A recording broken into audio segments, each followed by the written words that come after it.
பழகிக்கிட்டேன் உன்னை பார்த்துதான் மாமா, உன்னை பார்த்துதான். அடமுத்து நக்கு இருக்கு மொத்தமும் தெளிய முறையிடலாமோ? சுத்தர கண்மல சிக்கன என்ன சிறையிடலாமோ? எத்தனை நாள் இப்படி நான் எங்கிறது? பொட்டு வச்சு பூ முடிக்கும் நாள் இருக்கு.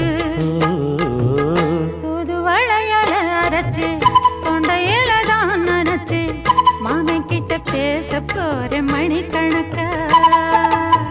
தூண்டாமணி விளக்கு தூண்டி விட்டு எரிய வச்சு ஓ முகத்தை பார்க்க போற நாள் கணக்கா.